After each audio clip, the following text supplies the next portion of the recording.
the first time I saw that, it was like the curtain was pulled back. Totally. I felt exactly the same. You did too? Yeah. And when I started to realize, like, going to festivals and stuff, Yeah. when I go to fests, Yeah. I'm a beer guy, I'm a craft beer guy. I'm there to try the craziest shit ever, right? Yes. Like, I want the fucking double coconut chocolate 14% stout that you're making. This was like, years and years ago. But then I started to get to know some of these brewers and Mike Palin and a lot of these guys that own these breweries. And then it was just like, you look around, like, oh, they're all walking away from their station to go find the high lifes. It was like, it's always been a thing in craft beer that, like, once you see it behind the curtain, like you said, it's like, then you're like, oh, they just want something light and easy to drink. I get it. They want crush. It just was so wild. The other time was with I won't say his name, but he's an award-winning brewer. We went for burgers, and the first thing he ordered was a Coors Light, and he saw me look at him. I did one of those, like, what? And he goes, dude, what, you think I can't drink like 500 calorie beers, like 10 of them. He goes, I've been tasting them all day, and he goes, these are totally crushable, man. Like, I can crush like 5 or 6 of them, and it's like nothing. It's just tired of it. Yeah. And plus, you have a nice burger. You want the food to shine through. I mean, right? Yeah. I guess it makes sense when you think about it, but totally. I approached it, as like, I'm a craft beer guy. This guy is next level craft beer because he owns or runs or brews at a brewery. Yeah. Wait, why can't you say this guy's name? Is he's special top secret? Like, special top secret? I just know you would know right away who he was, but I just don't want to. In case, you know what I mean? He might love that story. Who knows? He might, yeah. This guy actually might. Yeah, so, I just started rolling because we were having, like, nice conversations. Yeah. So I was like, I'll just hit record and we can roll right from there. Cool. So in case anybody doesn't know, this is my dear friend Darrin here. Darrin is somebody you might better know as a biker dude. Right? Yep. Right? A biker dude. That's how I met you, I don't know, back in maybe like 2019, 2020, somewhere in that ballpark, right? Yeah, it was in the heat of COVID, heat of COVID. Yep. Jesus, yeah. What a time. What a time to be alive. And this guy was just smashing burgers around the suburbs. He was just doing pop-ups, basically, smash burgers, the food truck scene had gotten out of hand over the years, right? It's been the last 10, 15 years. It's like everybody's got a goddamn food truck. I know, man. It was crazy. But you were, I mean, like, how long have you been doing this now? How long have you been actually, like, going places and doing it? Well, first of all, thank you so much, man, for having me. It's an honor, man. I really appreciate it. So I wanted to say thank you.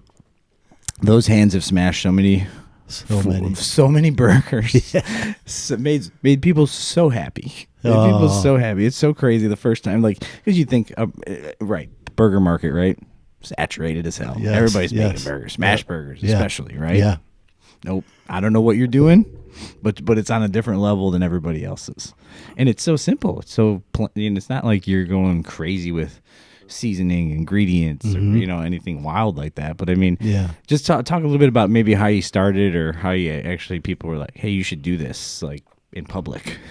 I don't think anyone ever, like, said that to me, because in my former life, like we were talking earlier, I was in advertising sales, a Midwest director. I loved my job, loved what I did, and then I started my own rep firm, and COVID came along, and I was like the bills. The bills keep coming; they don't stop, and all the advertisers that I was dealing with, they let people go during COVID.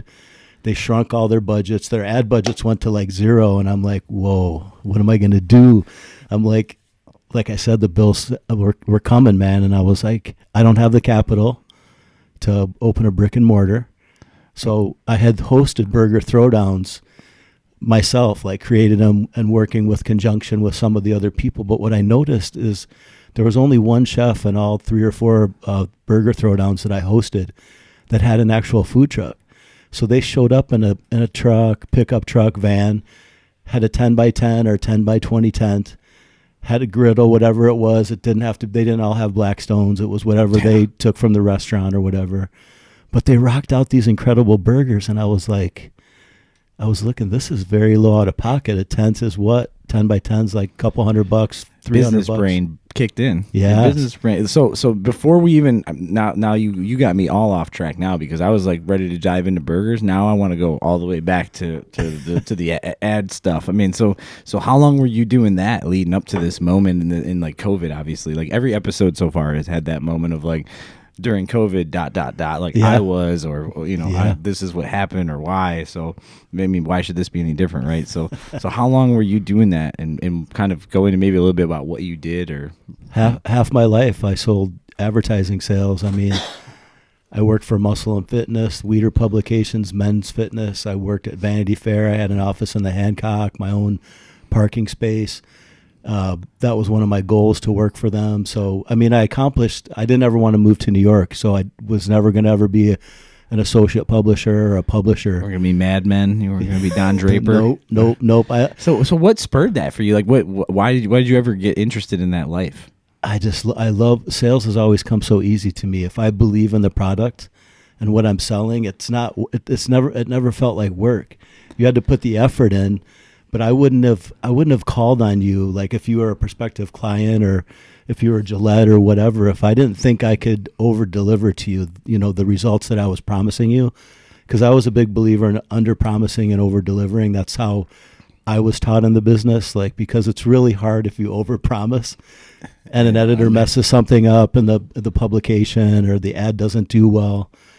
So I wasn't there to waste their time either. Like I always was taught, like, my time's valuable, so is yours. And so it was just fun for me.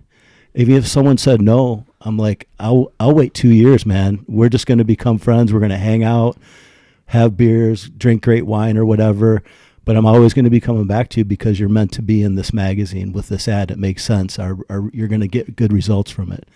Because a lot of times people want to just say no right away. So what was your, like, for the majority of it, I guess I'd say? I mean, obviously you've probably went through versions of this over the time that you got, you got through this line of work, but what was kind of like your main role, I guess, in it? So you're like the guy brokering the deals, you're the guy coming up with the campaign, you're the project leader. Like what were like the most experience you ended up having in that world? Well, in the advertising world, the title would have been Midwest Director. So from Minneapolis all the way down to Texas, I was in charge of the advertising sales for whatever account was within that territory. So I had to work with editorial, like my publisher, like if I was having problems getting a meeting or if I was having trouble with an account. I always worked for such great people. Like, what was like the wildest like company you worked for? Like the one that you were like, holy shit, like, I made it. Condé Nast, man. Like, wow. You just get into that floor and you can just feel like a thrum, like that word thrum, like the energy in that floor and the competitiveness because we started Cargo magazine. That was the one I worked for Condé Nast, and then Vanity Fair. So we were competing against GQ, and everybody was just amped. But we were all competing for 3 pages of Gillette business for the year, which is still a solid win. Okay. But it was either going to go to them or us. And so it's like cutthroat. It's so cutthroat. This isn't like a game here. We're trying to win. A lot of dollars are on the line. Absolutely. And I was always one of those people that this isn't my territory. These aren't my accounts. I work for Condé Nast, so it's all a team effort. Like, I utilized everyone that I could to get the win. Do you remember what the ad was? Like, do you remember did you do multiple ads for them? I think it was like the first mock. Was it all print? So I didn't create the ads. Like Starcom would create it. Hey, keep talking. Ignore me walking over to the window and shutting it. You just keep telling this story. So I was just selling the advertising space where the ad would go. But we would have to come up with the big programs and do big presentations. And what show was that? Oh, Sex and the City. You remember Big, the character? Yeah. Oh, yeah. So I wish I remember that actor's name. You know who he was based on? Exactly who you're talking about. He was based on the publisher of GQ. No shit. Yeah. Really? He's the one that he ends up like dying on a bike and like a Peloton and like the new version. I remember that. Yeah. So when you become a publisher at Condé Nast, I'm sure it's not like that anymore because the budgets have shrunk. But you get a driver 24/7 that will be waiting outside your house. I didn't see this in writing, but they take over your mortgage. Oh my god! You get a Prada card, you get a Gucci card, you get a with all these budgets on it because they want you to dress right. You know, right. You got to be looking the part for them. Yeah. So I mean, but also then they own you, right? So if Cy Newhouse sees There he is. There he is, man. Big, that's who they based him off. that was based on the publisher of GQ. No shit. Yeah, but there's the flip side to that. So if Cy sees you don't get the They business, own you. and we could never drop our rates, like that was the rate. So you had to sell your program and the benefits of your program, which made you a better salesperson because you didn't have the option of like, oh, I'll take $1,000 off or $50,000. So it was intense.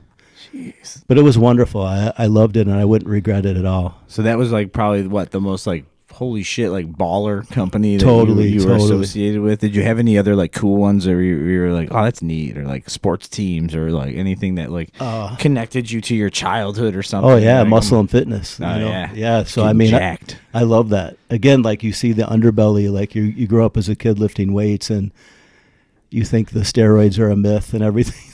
Then you get to see the reality, man, and what they spend on what they spend. This is back in the day. I mean, they were spending $100,000 a year just on their gear. That's wild. I'm talking like the upper echelon. Just getting juiced. Yeah. Just juiced to the gills. Yeah, and it's just like, so you see the things that people are doing behind the scenes, and at first you're just kind of shocked, and then you're like, whatever, man. Like, most of them are still good people or nice people. Right. You become numb a little bit to it. Yeah. And then, like you said, you always find the people, right? Yeah. It's like it's always about the people. Mm-hmm. I think that's a good marker of success too, you know, and you're like you can just find the appreciation for the people. Yeah. I'm sure that's a rough industry to like really peel back the curtain on. Yeah, it's intense, man. Like I won't go into any like graphic details. Yeah, I mean, you can. You're more than welcome to. I'm sure people love to hear that wild shit. You know what's going on at Optimum Nutrition these days? You know, I know, right? It's probably all cleaned up now. I mean, probably all cleaned up. It's an amazing success. Their success is amazing. They started off in their grandma's house, and they ended up selling the company. They bought it back, but they sold it, or they didn't buy it back, but they started a new company. $350 million the two brothers sold the company for back in the day. Ooh, good Lord. Where'd you grow up? Were you My accent? No, I'm just curious. I don't even know. I was born in Oregon, Illinois, like southwest of Really? here. Yeah, where the Really? White Pine State Park is. If you've never been there, How far is Oregon? Like which way? If I wanted to go there from the southwest suburbs right now, how would I get there? Is that like I think from 80 down 55? yeah, I Like, think from Joliet you'd be like 45 is it minutes west? to an hour. Yeah, It's west? Yep. Okay. yep. No shit. Beautiful. Oregon, Illinois. Hiking trails, like a trout stream runs through the whole property with limestone cliffs. It's a stunner, man. Is it right off the highway somewhere, or is it like It's off of like a backcountry road. okay? Yeah. It's not like near like Kewanee and Princeton No, and all that. no. Like Oregon, Mount Morris, Dixon. Like Oh, Dix. Okay. Yeah, All right. yeah. Okay. That's fine. Those were hitting some spots. Quincy? Is Quincy out that way or no? it is. I was No, a Western- Quincy's far south. Okay. Yeah, I went to school at Western Illinois. That's right. A lot of kids out there. Dude, I one of met my them. favorite restaurants on the earth is in Quincy. Which one? What's it? Tell me more. Tell me Excuse more me, about it. one of the OG made rights, man. Like they have some of the best. I don't always eat dessert before dinner or lunch, but this place is so, dude. Their banana cream. Wait, what is Made Right for? Have you never had a Made Right? Is Made Right the one that does like the loose meat Yes. sandwiches? Yes. Well, and Have you had it? I've never had it, but we were in Iowa. You've never had a Made Right? No, we were in Iowa over the summer, and I should have done it because Where in one of the- Iowa? we were at in Dyersville. So my son was playing travel. There's ball. a Made Right in Dyersville. I know. We were playing travel ball. So we were staying at the hotel, you know, in Dyersville for a Field of Dreams tournament. And one of the moms and husband, they came back, like all the kids were in the pool, you know, in between games and stuff, having Yeah. just going nuts. Yeah. And they came back with, and I'm like, what is that? They're like, Made Right.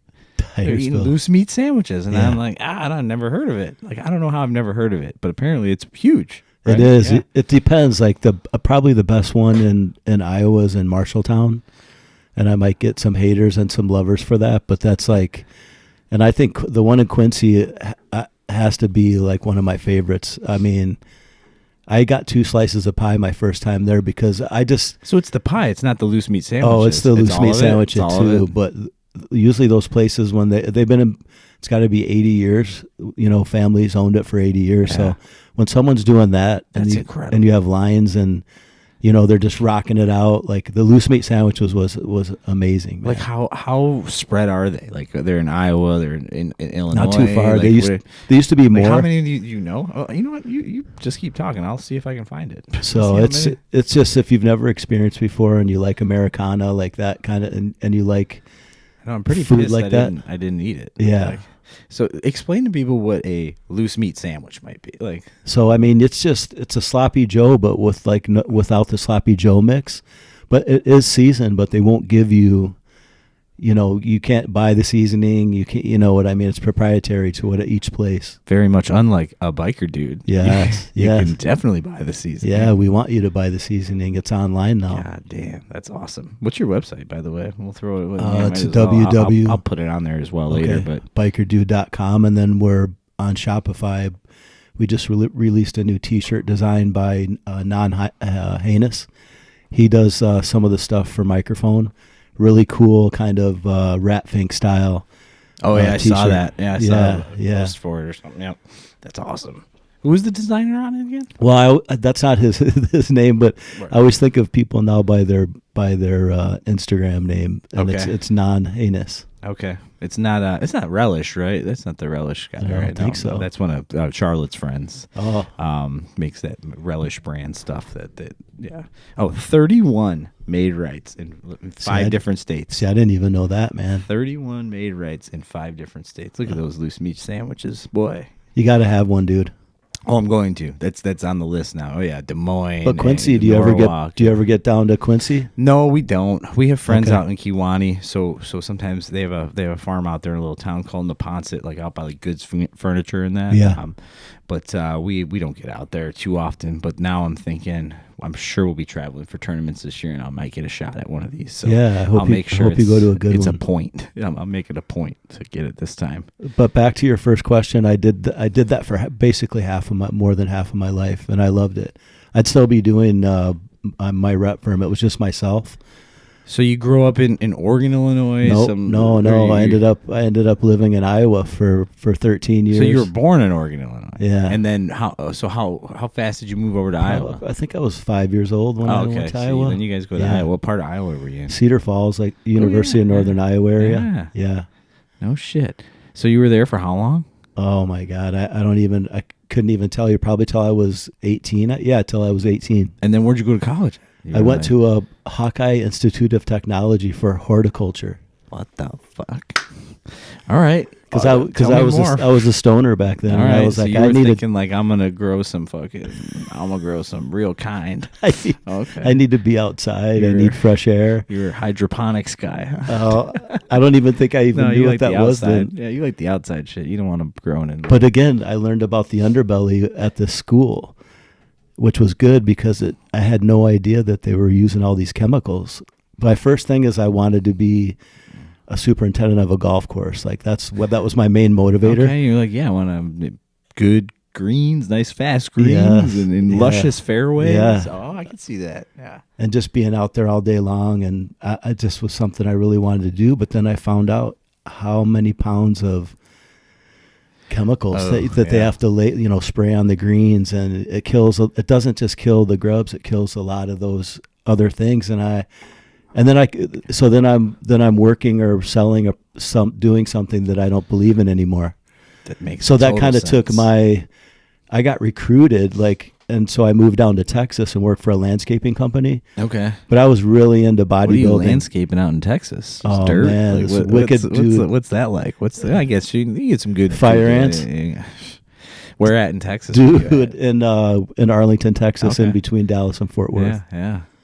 That's some work, bro. Yeah. Yeah, those palm trees are wicked sharp. Like you don't really realize it because you don't have to plant them or take them down. But I mean, they're like razor sharp, like knives. The really? bark that goes up like this. Are you serious? Oh yeah, it's Really? brutal and it's hot. So what were you doing with them? You had to like chop them? Like you're cutting them down? Cutting or grass, spraying chemicals, fertilizer, weed killer, putting in big palm trees, doing stuff like that. And then I was working part time at a gym so I could have a free membership. Getting yoked. Just getting yoked. Yeah. So, but then I saw like these guys walking around and women selling memberships. And I knew a lot about nutrition back then because I'd already competed in the Teenage Mr. Iowa.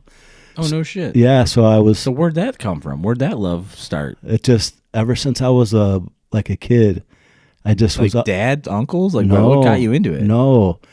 I had the Waseskuk brothers. They're like, Drew is still my best friend, and I'm best friends with all of the brothers.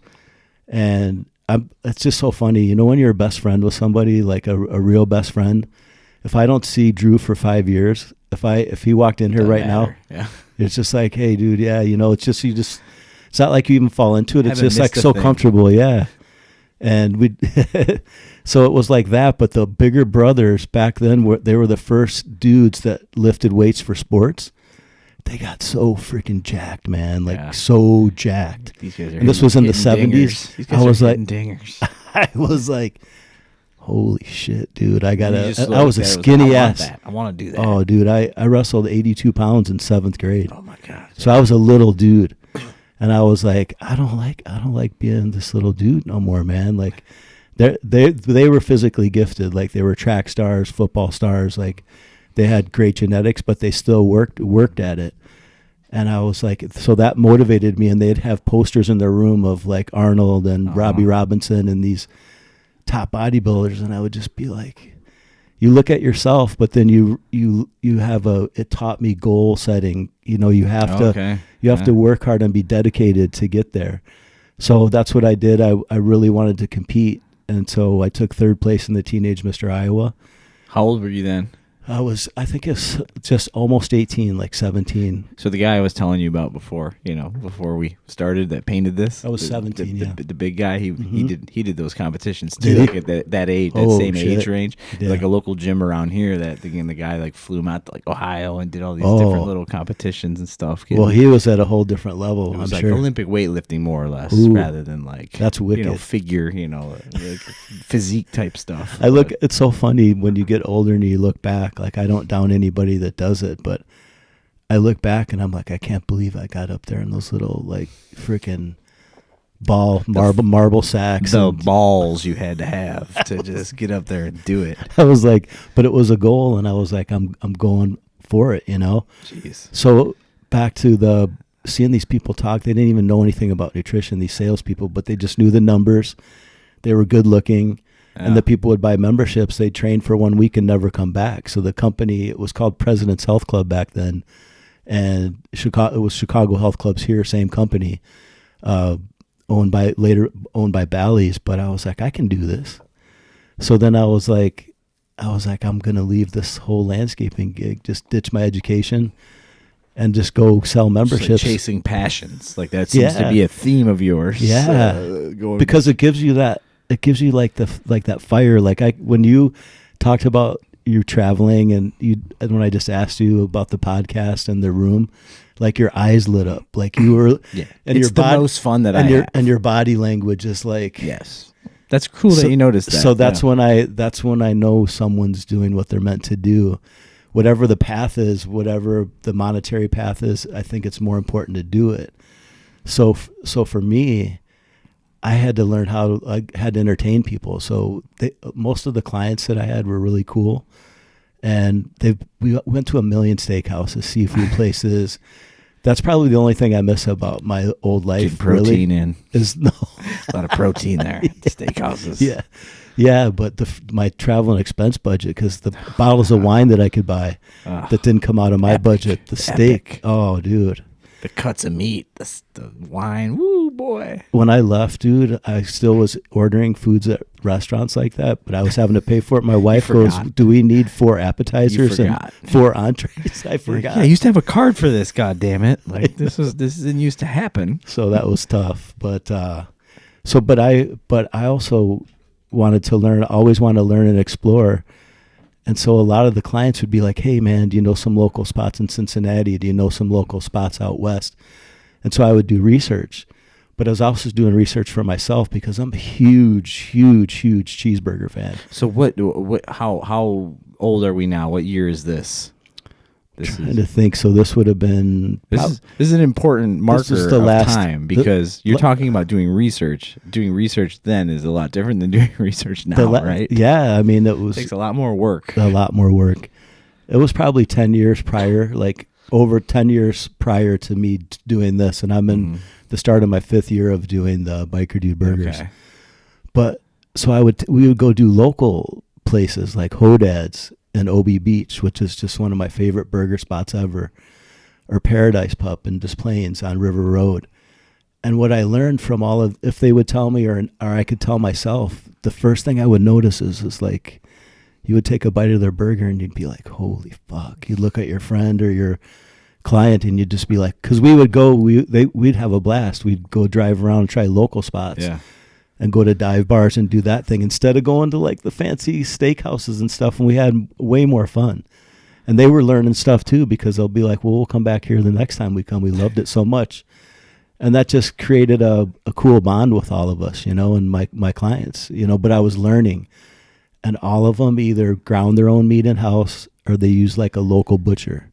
So how are you broaching that when you're there? You're just trying to like make good with the bartender, get to talk to a cook, get to talk to a chef, if get they to will. talk to an owner, Yeah. if they're happen to be around. So you're always kind of, hey, my name's Darrin. Like, yeah, because I don't expect you to give me the secrets, but anything you can share. Yeah, my whole goal it was always an underlying goal to have my own burger place, like like a burger shack, like real basic. But our burgers really fashioned after the burgers I would go when my grandpa would come visit us in Iowa. He would or we'd go visit him. He loved like those old counter diners where the meat was from a local butcher and the buns were from a bakery right down the street. And they would give you a burger and they would just it was like a little paper plate like this big. There'd be pickles on the side, and then they'd put ketchup and mustard. There was no avocados. Yeah. There was no like frou-frou sauce. They didn't have a stoner burger? No, they didn't have shit, dude. Like, but you take a bite and you're like, holy fuck. And you wanted another one. And you know what was on it? Simple. Meat, bun, and cheese. Yeah. Little onion, maybe? No, unless you wanted it. I mean, they would do an onion for you. Ketchup, mustard? If you wanted it. Okay. But so delicious, dude, and so simple. So, do you remember, like, as a kid, like, did you have a number one? Did you have like that was the one for me as a kid? Like, no. Did you watch it like progress as you got older, like as you started to learn and hit all these places? No, because I kind of fell away from that as I got into the weightlifting and bodybuilding thing. Yeah, that's juxtaposed to weightlifting, isn't it? Yeah, it just became chicken and vegetables. You know. Some rice, a burger, burger patty and rice, like real basic, because you're, as you said earlier, like trying to get the protein in. So I kind of fell away from that. But then my mom and grandma were always in the restaurant business, so I love being in the back of the bus, and that's why I like shooting those videos because they work so hard back there. But I love the smell of the back of the restaurant with the dishwashers, like the steam of the dishwasher, stuff's frying in the fryer, stuff's on the griddle. You can't bag that up and sell it. I love that. You could bag it up and sell it, but you can't. You can't capture it. And I mean, as a 14-year-old, I mean, that was my first job, was busting tables at a small restaurant in Rockdale, Illinois, called Sills. Rockdale, Illinois, over here. And yeah, I mean, eventually when my mom picked me up for the first time at midnight, she was like, "Nope, you're not fucking doing this anymore." Oh, I'm stocking wine at 1:00 in the morning. Yeah, man. Friday. And she's like, "Nope." Then I went to bagging groceries at Jewel, but that smell of like the dishwasher is a real thing. Like it's that weird like steam and chemical, but like it mixes with everything else in the restaurant. Yeah. You're like, holy shit, that's a real thing. Yeah. So I mean, what I learned as a kid, like that made an impression on me. The simplicity. I'm a big fan of simple things done well. But my mom and grandma always had Gourmet magazine around, so I would read that. And so I really learned a lot from them about cooking at a higher level or taste level. And I didn't really start getting into that till later on, like maybe midway through my life. And then I was, I had this philosophy that and it's true, like mathematically, we only get so many meals in this lifetime. and I want mine to all be excellent ones. That's like my goal. Lofty, but doable, I know, right? If you're like, thinking about it, you can do it. I know, sorry to some family members, which will go unnamed, but I love seeing them, but I dread going to to do the food part of it, because I already know going in that it's not. It's going to be subpar. It's going to be good, yeah. Sorry, Aunt. But no, but then there's other family members that take it like to a whole nother level. yeah, You know? Inspiring. Yeah, Like, yeah. like, shit, that's how you can cook like that. Like my mother-in-law's meatballs, man. Really. Charlene Crusoe, man. They're Let's just hear about insane. it. They're insane, dude. What's so insane about them? She just has her way, and You said Caruso? Caruso, yeah. Obviously. Yeah. That name alone tells me that the meatballs are good. Yeah, I mean, it's always those little things, like with their hands, like how they mix it. Like my wife's Nani, like I would watch her and she'd use the back of her hand, like doing the, mixing the bread and the meat. And there's all these little things. And, in the burger process, there's little scientific things that I don't, especially not the home cooks, like they don't know, like, Yeah. No.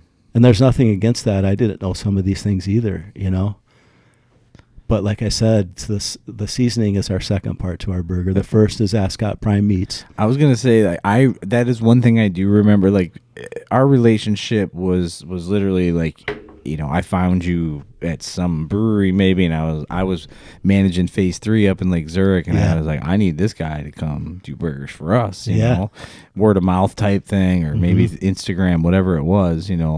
And we obviously needed to fill slots for food trucks, small brewery, just opening up a customer facing. Yeah. And I remember setting you up like in the winter, like trying to have the garage doors open so it didn't freeze you out. And, we had to make sure we had some sort of water on hand, make sure the sanitary and the health inspectors were good with everything. And I just remember you starting, I think traditionally, I don't know if you still do it like this, but you always slap the bacon on pretty early, and like the first customers, you might get a slice of bacon if you walk up at the right time. Yeah. But you always had like your cooler full of your meat already ready to go. You'd have your balls already made up at whatever pound, ounces they were. And I remember asking you about it in the cool, and you were just like, "Oh yeah, is it Michigan? Is it in Michigan? Where's the meat come from?" You know what? I don't. The two brothers, they haven't ever told me like where it comes from, and they also haven't told me. I know what the blend is. Where's the place at though? The Ascot Prime Meats is in Prospect Heights, Illinois. Prospect. Okay, well I don't know why I was thinking it was more north for some reason, but I mean Prospect Heights up there. They've been wonderful, like to work with, but they're so funny. Like early on in the thing, once I had been a customer for a while, I felt, how you feel the boldness when you're a customer, like you're starting to feel comfortable. And I was like, hey, it's Matt and Eric. And I was like, hey, so what's the fat ratio? What's the fat ratio of this blend? And they did asking this. questions. They did this. If you had to guess, what would you think? I'd say 75. Whoa, baby. Yeah. Okay. I think you'd like the meat that we get from our cow then, because I think ours is a little bit. I don't know what it is exactly, but I have that same feeling. It's probably a 70 to 75. Wonderful. In that ballpark. Like it's got some marbling. Yeah, in it, man. That's key. Yeah, I'll send you home with a couple of pounds of it. You can see what you think of it. No shit. Thank you. We have 48 pounds probably in tubes sitting down there. So try it out, and then because I would like to hear what you think. To be like, like this is close. This is maybe Anyways, but then it's a very key thing, right? To make something good, doesn't matter if it's a burger or anything, but like these ingredients is a real thing. Process is a real thing. Yeah.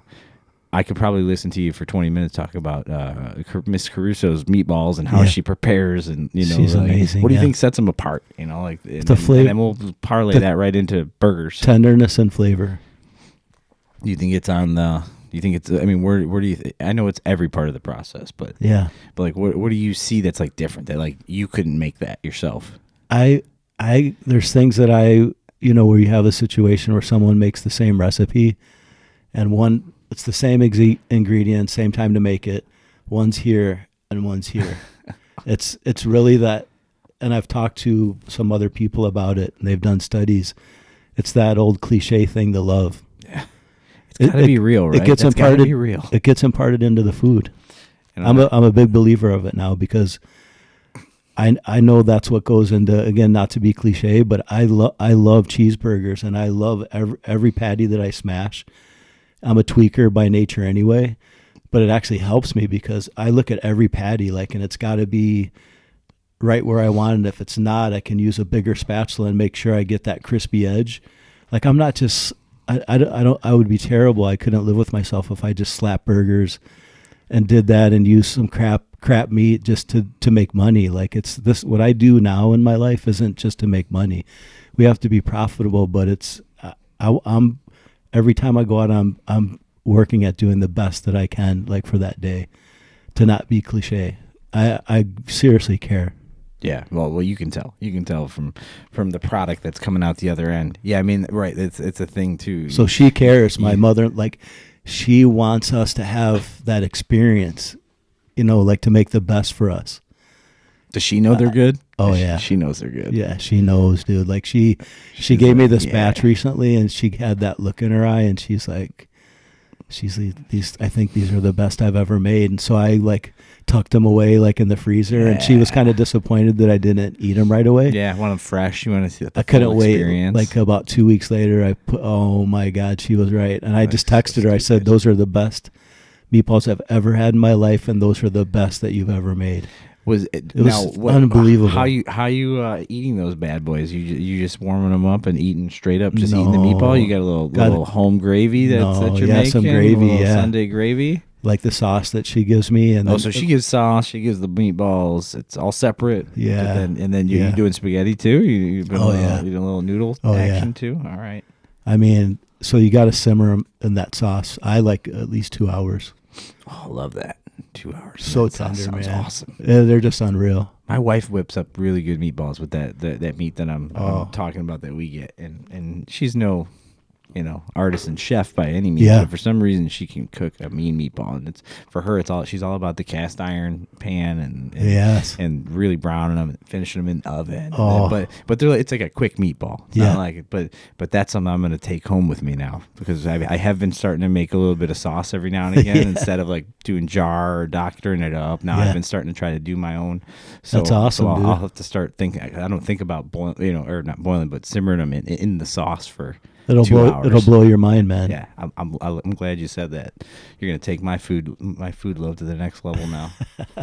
So let's roll that right into burgers then. I mean, so obviously, there's so many ways I want to go with this. I mean, you went the weightlifting, the fitness route. Is that always stuck with you? Yeah, I love.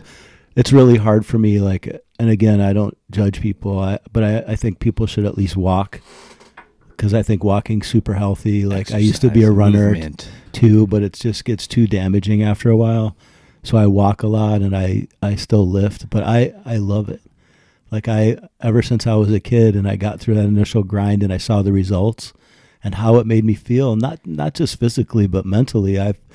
You get that dopamine dump, but it's real. It's just feels. It's better. Not alcohol or drug induced.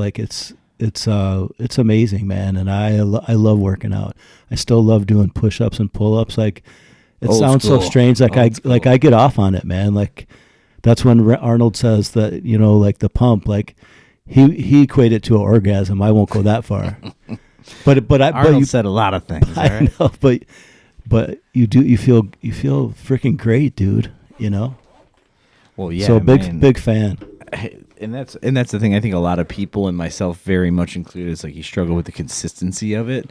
So it's that's nice to hear. The passion obviously keeps you at it as much as you can. I still get juiced for it. If I'm going to do my, I have to drag my ass. Yeah. I mean, once I'm doing it, I'm pumped. Yeah. But it's that consistency of getting up and doing it. So I always end up flying through multiple things. I'm on a bike for 2 months. I'm just cycling, and I'm on a Bowflex for 6 months, and I'm doing this workout video for 6 months. Well, you have a good build, straight man. weights. You can tell you have good genetics. I'm on and off.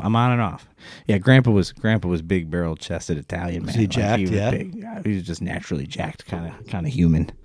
So because you have like the. I mean, I had to learn. Try to do it. I try to work out. My wife's like, "Why do you always look at analyze people?" But I it just too. comes naturally It's though. super, yeah, because it's like, is that gay of me? You're like, no, it's just like I do. I respect it when I see people like, oh, yeah, guys, fucking. From bodybuilding days, they called it this, like the X, because the shoulders need to be like the wider shoulders with a skinnier waist, and solid calves. Like so, it's like. Yep. You have you have a little bit wider shoulders for your frame. For being a smaller person, my legs are tiny as shit though. The legs are tough for a lot of people. Calves. No calves. It's hard to just put the beef on the Not quads. everybody can be Josh Crane. Just beefy everywhere. The Craneinator. The Craneinator. He's the beef. He's a beast. And God, does he love your burgers? Oh, he's such a cool dude, he loves man. your burgers so much. He comes up just about every podcast I do. So, everybody loves Josh. He should. We all love Josh. Yeah, and we all should. I haven't seen him in a while, or Janet. I miss them. They're amazing. Sounds like she's cooking up some shit over there. Oh, man, she's got mad skills. I've heard. I'm glad to hear it. Another one, though, I can feel the love, for cooking. Huge. Like the passion. She'll start off here in the conversation and then it builds. Oh, that's awesome. And I'm like, I love that when people. Josh is passionate about eating it. Oh God. It's probably better than the Jack's pizzas. He's usually heating himself up at the end of a long night after a beer festival or something. Yeah. All right, so we went through weightlifting. We were ad agency, and then we kind of Tarantino'd our way back here to where this conversation was about to start, which was 2019, 2020. And now it's COVID, and revenues are drying up, and so were you losing passion for that industry? I would, like I said, I would still be doing the advertising. I would probably do both, like if it, in an ideal world, because it's really hard to find good people. So I pretty much do everything by myself. But my daughter and my niece, Jamie, my daughter Christina, will take orders. For me, I was going to ask you that. I remember having the younger girls with you. Yeah. I wasn't sure if it was your daughter, niece, or. There's no thievery. Oh, you got to answer to you. Yeah. But I love them, and sometimes my middle son DJ helps me, like he helped me Riverlands. Shout out to Eric Brownwell and Steve and the boys over there. They're some of the greatest human beings on the planet, making some of the best beer in the world. Yeah, they're awesome. They're killing it. Mm-hmm. They just lost. It's just a progression. But Nick, his last day, I saw the post about that. But lucky for Lucky Monk, though. Yeah, awesome. I'll probably start going back there again because I just didn't like the beer that they were putting out at Lucky Monk. I haven't been there in I don't know how long. But Eric and that group over at Riverlands, they're doing everything right. So good, love man. The patio, love the interior place. The beer's outstanding. The people are usually awesome there.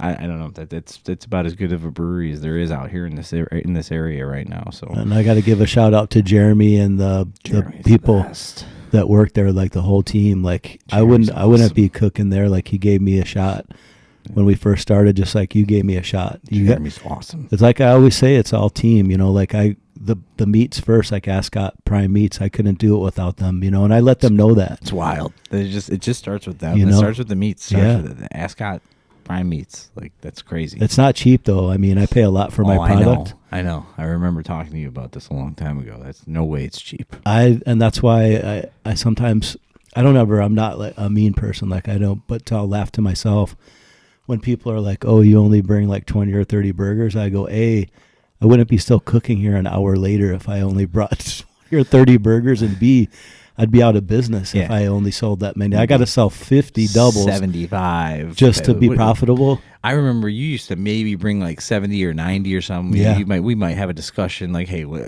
releasing a big barrel aged beer. We're gonna have a shit ton of people here tonight. Yeah, bring us, whatever, 100 burgers worth. But everything's a double patty for you, right? No, we'll do singles for the kids, like if the parents really want it, or if someone has an eating issue where they can only eat small quantities of food, we're happy to do that. And then also if someone's gluten-free, like if you bring your own bun, like I don't bring GF buns because it's so limited, like the product would just go to waste. Wouldn't make a lot of sense. But if if anyone's listening, man, bring me a gluten-free bun. I'll clean the Be whole happy. griddle, and I'll put your bun on there by itself and toast it. That's what I do. Because some people are celiac. It's the They kind of can't even have service, like a man. little It's the kind of crumble service. of gluten, Right. wheat on there. Just throw the whole system off. Mhm. It's funny because Thanks for the beer. No, don't worry about it. You gave me the first one, Coors Banquet, and I gave you this bullshit Coors Light afterwards. I'll take it. I felt like I'm kind of ripping you off here. So one of the things that is standing out just in this conversation is, again, like a lot of the guests, not every one of them, but you're going to be like the 9th episode, I think, of the pod. This version of the number podcast. 9. Yeah, like this Okay. version of like the video podcast. Like most of the guests I've known, whatever, for a long time. There's been a couple like small acquaintance type stuff, but we don't know each other that well. I mean, we knew each other through the industry, through beer, craft beer. Me working in it, you could be obviously killing it at all these breweries and stuff. You've built such a brand for yourself in the industry, just in a short period of time. But it's fun to have this conversation with you and listen to you, because you almost sound like a meathead hippie almost. Like you're like worried about the horticulture and I don't like chemicals being used. And I'm using this like really like, and we didn't really cover that, but I'm assuming Ascot's probably a much better operation, the way they raise it, the way they harvest the meat, all that stuff. But you're also like biker dude, like fucking rock and roll, lifting weights, getting jacked. Yes. You know? Totally. So it's a cool mix of like, you got both sides. Yeah. You're not just like, oh, peace, love, everything. You're also, fucking get after it. Yeah. You're real rock and roll too. Yeah. Peace and love, kill and destroy. Hell yeah. That's what I'm saying. That was the vibe I was getting. Yeah. So, Yep. so explain where that comes from. Like, how do you get both sides? Because not everybody can do that these days. Oh, well, my mom. Things are black and white nowadays, and everything's one or the other. It's like you have a nice mix. I wasn't raised like that. My mom was a was a hippie. She's no longer with us, but so I was taught like that other culture of listening and hearing other people's viewpoints. Like, my friend, like we were talking about Drew, like my friend, like it's just so different. In one family, there can be different views on the same thing, but their views are different, even though they're brothers. But there was never any of that from my mom. She's like, Darrin, you need to listen to other people, because how are you going to learn? Like how are you going to learn things if you can't just be set in your own ways? Like I can have an opinion, but I will totally listen to someone else's opinion on something. If you want to talk to me, man, I'll totally listen to your side of it. So I came from that. I mean, I was like raised on Led Zeppelin and Black Sabbath and, musically. So it had a profound effect on me. I remember my cousins were way wilder than me because I lived with my stepmom and my dad, and they were kind of like wonderful parents, but like strict, where my cousins were wild and free and started smoking weed at 8. So I loved visiting them. Like they had like 30 roach clips up in their attic, and they put on Iron Man from Black Sabbath. Hold on, I have to time you out real quick. Hold on. We'll Yeah. hold that Black Sabbath thought. Well, quick little technical difficulties. My apologies to you. You're in the middle of telling me about how you're raised on fucking awesome music, and I was raised on shit music, but no, not shit music, but I was stuff. I'm always envious of people when they're like, "Oh, I was raised on that kind of good, Black Sabbath, blah blah blah." But we were just kind of talking about how you became kind of both sides, So sorry, you can take the thought from there after I interrupted you. Well, it's just like Iron Man. I'd never heard those kind of power chords before, because my dad just listened to country music all the time. Maybe mine too. Maybe some Elvis, and I have appreciation for the classic country. I actually like it a lot better than the pop country. So that's just my opinion, though. I have friends that love it, and that's cool too, man. Like, you gotta do what you want to do, man. It's just not my thing. If I listen to the current country music, radio, like some of it, the radio, I start to get this feeling like after I'm good for 5 minutes, but then when the second and then the third song sounds very, very similar, like in pitch, I'm out. Everything, like the pitch, the lyrics, everything. I'm just like, my brain, the squirrels like start running around up here. Yeah, I gotta leave. I gotta leave. Please turn it off. I mean, how do you think that benefited you? In that in growing up and like kind of getting to where you are, man, all the way through, there's a lot of steps to your journey, obviously, but like, how do you think that benefits you to have that kind of you're not like kind of painted into one corner almost? Yeah. I feel like your mentality, your soul, like your love for people, Yeah. when you're raised a certain way, and if you're raised one way, you Mm-hmm. know, it can be, you can see it on people, right? So how do you think that kind of benefited you to be like, all right, to be that almost flexible, you're flexible in the way of being like, yeah, I can be full suited and booted, sales ad guy. Yeah. I can also be a guy that starts a brand that looks like a fucking cover of a rock and roll album, biker dude, Yeah. and sell my proprietary seasoning. Yeah. Yeah. Yeah. It's breaking out of the isolation and out of the norm. So I was living kind of that traditional lifestyle, which there's nothing wrong. And there's nothing wrong with that. That's great. I have friends that have stayed there their whole lives or have left and come back and they love it. And that's cool. But I just saw a whole different like lifestyle that my cousins were living in, and listening to that music just kind of expanded my brain and just made me see that there's different ways that you can live your life and both are fine. And so it taught me to be non-judgmental of people, but also don't like just always stay in like your lane, man. Like get out and do like different things and stretch yourself. And I don't know, it's just kind of like along those lines. And my mom was such a like nice person and just extremely passionate about food. Oh, so mom was always passionate about food most too, judgy like food person of anybody that I would know. Like she's gonna talk some shit. Like she'll say like, yeah, this isn't no. And you're just like, oh man, like it, the classic mom is like, oh yes, it's good. Good try, yeah, buddy. Yeah, you'll get better. No, she just says like, what? This is shit. Like, Dude. But I love that, man. It was cool. I'd rather punch myself in the face than eat this, but yeah. So pretty much along those lines. It's so important. Important. Music is it's one of those amazing things, It's I think everybody, like all the cultures have like their music, and everybody, I think we're just wired for that. Just like food, like we're not supposed to live like you're not supposed to live for food. Like that's not a good thing either. But if we didn't have taste, food, it wouldn't matter, right? Like food, you should eat. You should seek out good quality food. Like you guys are making yourselves like healthier with getting the half of the cow like that, or a quarter of a cow. Yep. And the quality of your nice. food goes like this. Like our beef game is strong. I need to start finding somebody with some chickens. Yeah. So I mean, I don't know. I'm a big believer in food. Food is medicine. Medicine is food. No doubt. And I think a lot of people are learning that now, with all the packaged foods that they're out. Again, like I'm an 80-20 person. Like I'm not psychotic. Yeah. I love, a hot fudge sundae. Like, I don't restrict. The older that I've gotten, I restrict myself a lot less, because I'm not driven by that, but I want to feel good. And when you eat like a shit meal or shit food, I know it. Like we sound like women, but we're like, oh, I'm so bloated. Well, it's yeah, right. Or you drink a bad beer at a brewery and you're like, my stomach's bloated. Something's wrong here. Something's wrong here. Yeah. All right. But the thought of like, I mean, not even just health, but like just feeling good, like you said, but like not being so strict on yourself that you don't enjoy some things.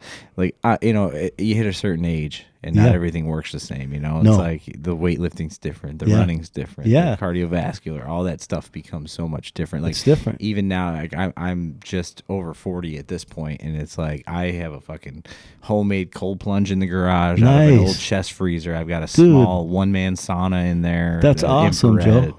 It's like whatever you can do. I think I built that fucking thing for like $200. With a little that's badass temperature thing. I put that thing at 40 degrees and leave it at 40. Wow, man! I mean, for the last 2 years, I was really strong on it. Like even just like the last month, I've been trailing off. But even there's just days where I just need to reset. Yeah. So it's mentally, whatever it is, if it's work, family, and anything that it's just like. you get spinning down that hole that so many of us do in our day-to-day lives, and it's like, hold up, like, dude, just if you can get a quick lift in, if you can run on the treadmill real quick, or just get in that fucking cold plunge for 3 minutes and get out, and all of a sudden the world's a whole different place. So that stuff's so important, and music comes alongside that too. You know, when I'm doing those things, it's all accompanied by music. So it all kind of ties itself in together and kind of shapes who we are. Music's one of those things too, because like music can create boxes too, where you're like labels and like boxes and closed-mindedness, because you're like, oh, you listen to that, I assume who you are now.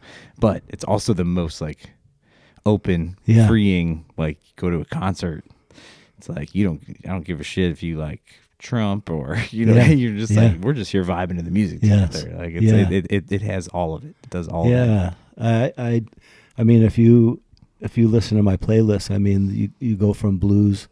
I mean, I think that's blues are at the cornerstone. Again, my friend Drew turned me on to the blues, but then as I got a little more older, I was like, wow, it's like the backbone for everything. Black Sabbath and Led Zeppelin and anybody that's Rolling like Stones, rock and roll, It's the backbone of all that. Yeah, and so Muddy Waters. Yes. So you'll hear, like, if you have my playlist, so there'll be classic country on there. It'll go from that.